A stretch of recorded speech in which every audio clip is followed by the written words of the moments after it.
दोस्तों नमस्कार। आपका अपने YouTube channel Jayant global study centre पर बहुत बहुत स्वागत है। हम लोग देखिए क्लास 10th मैथ का रैखिक समीकरण योग सॉल्व कर रहे हैं।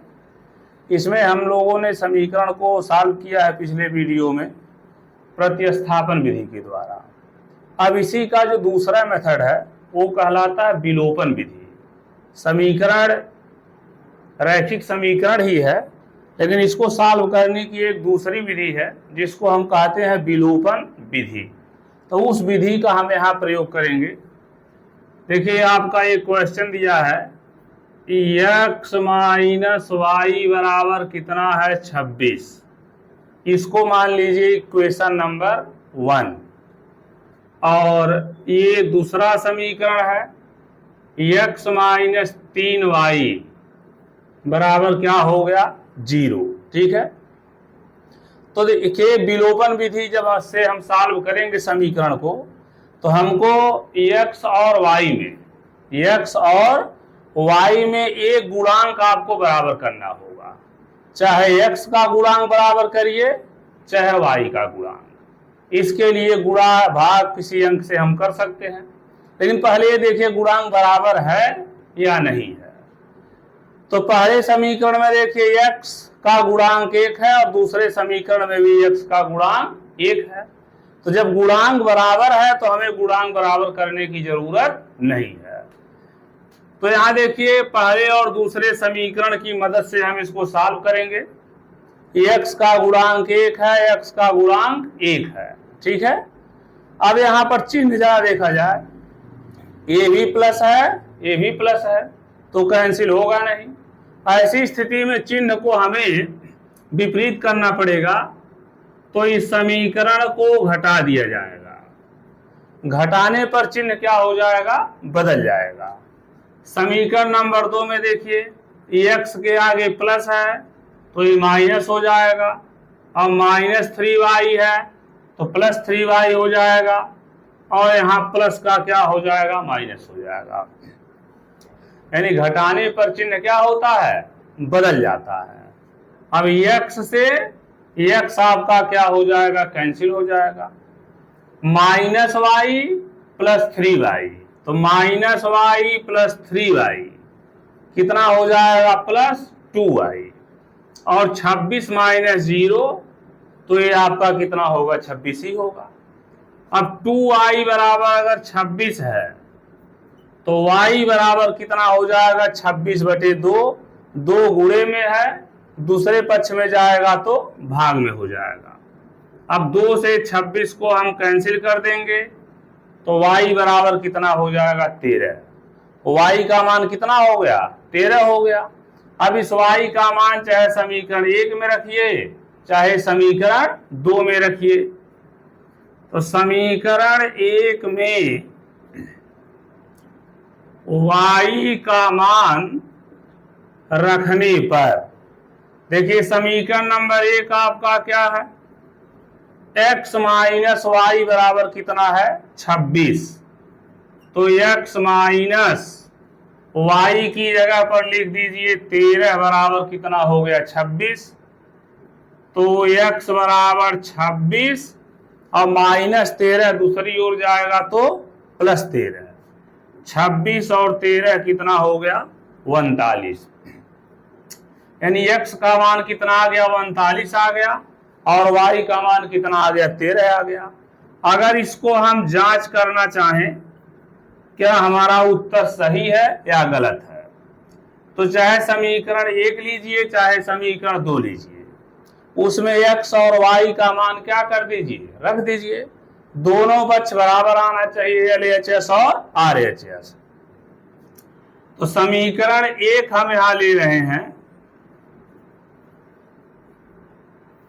पहला समीकरण आपका कितना है, x माइनस वाई बराबर 26।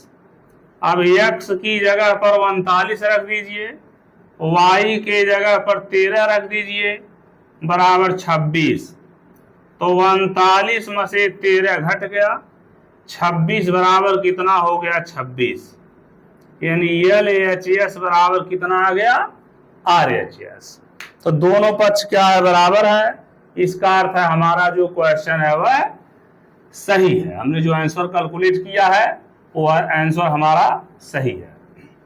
एक क्वेश्चन हम लोग और सॉल्व करेंगे। देखिए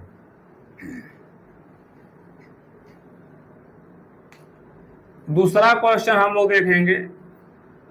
ये है 2x धन y बराबर कितना है 5 है। ये हो गया समीकरण नंबर 1। और 3x धन 2y बराबर कितना है 8 है। समीकरण नंबर कितना हो गया 2। अब x का गुणांक बराबर करिए या y का गुणांक बराबर करिए। तो देखिए पहले x में देखेंगे, x का गुणांक 2 है और x का गुणांक कितना है 3 है। और y का गुणांक 1 है, y का गुणांक 2 है। तो अगर समीकरण 1 में हम 2 से गुणा कर दें तो ये 2y हो जाएगा और 2y और 2y यानी y का गुणांक बराबर हो जाएगा। तो हम लिखेंगे समीकरण 1 में 2 से गुणा करने पर, जब गुणा करेंगे दोनों पक्ष में होगा, बाएं पक्ष में भी और दाएं पक्ष में भी। तो 2 का गुणा करिए समीकरण 1 में, 2 दूना 4x धन 2y बराबर कितना हो गया 10। इसको मान लीजिए समीकरण नंबर कितना 3। अब हम समीकरण 2 और 3 की मदद से x और y का मान निकालेंगे। समीकरण 2 तथा 3 से दूसरा समीकरण है 3x धन 2y बराबर कितना हो गया 8। और तीसरा समीकरण है 4x धन 2y बराबर कितना हो गया 10। अब देखिए गुणांक बराबर है 2y और 2y, लेकिन चिन्ह दोनों का क्या है समान है। तो ऐसी स्थिति में इसको घटा दिया जाएगा। घटाने पर चिन्ह यहां देखिए बदल जाएगा। ये 4x है प्लस का माइनस, 2y है प्लस का माइनस और 10 है प्लस माइनस हो गया। तो 2y से 2y क्या हो गया कैंसिल हो गया। 3x और माइनस 4x तो कितना हो जाएगा माइनस x और 8 माइनस 10 तो ये हो जाएगा -2। दोनों पक्षों में माइनस चिन्ह लगा हुआ है।